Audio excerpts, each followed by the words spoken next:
Hello வணக்கம்.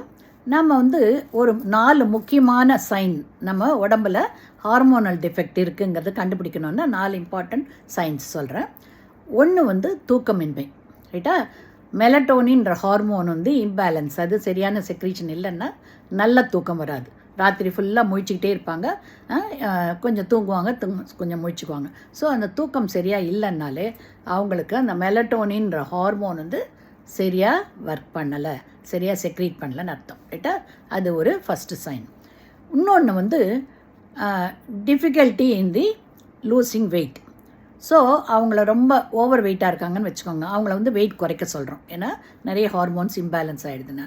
அவங்க சாப்பாடும் குறைச்சி எக்ஸசைஸும் பண்ணியும் அவங்களுக்கு வெயிட்டு ரெடியூஸே ஆகலைன்னாக்கா டெஃபினட்டாக ஹார்மோனல் இம்பேலன்ஸ் இருக்குதுன்னு அர்த்தம்.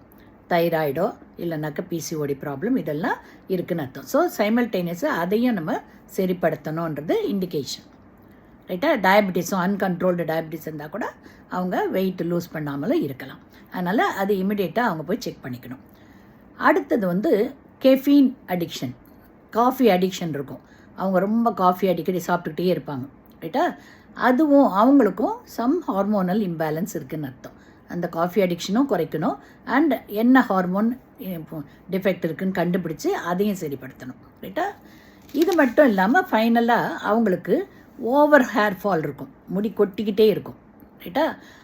என்ன அயன் விட்டமின்ஸ் இதெல்லாம் கொடுத்துக்கிட்டே இருந்தால் கூட அவங்க முடி கொட்டிக்கிட்டே இருக்கும். அப்போது சம் ஹார்மோன் டிஃபெக்ட் இருக்குதுன்னு அர்த்தம், ரைட்டா?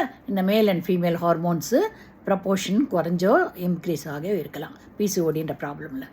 இல்லை தைராய்டு டிஃபெக்ட் இருக்கலாம். இதெல்லாம் இருக்கும்போது இந்த டிஃபிஷியன்சி இருக்குன்றத ஹேர் ஃபால்லேருந்து நாங்கள் கண்டுபிடிச்சிருவோம். அப்போ இந்த 4ல் ஏதாவது டிஃபெக்ட் இருந்ததுனாக்கா அவங்களுக்கு ஹார்மோன் டிஃபெக்ட் இருக்குதுன்னு தெரிஞ்சுக்கிட்டு ப்ராப்பர் இன்வெஸ்டிகேஷன் பண்ணி எந்த ஹார்மோன் குறைச்சலாக இருக்கோ இல்லை எக்ஸஸாக இருக்கோ பார்த்துட்டு அதை ரெக்டிஃபை பண்ணணும், ரைட்டுங்களா?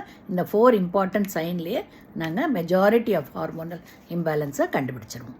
அதை ரெக்டிஃபை பண்ணிடலாம், ஓகேங்களா?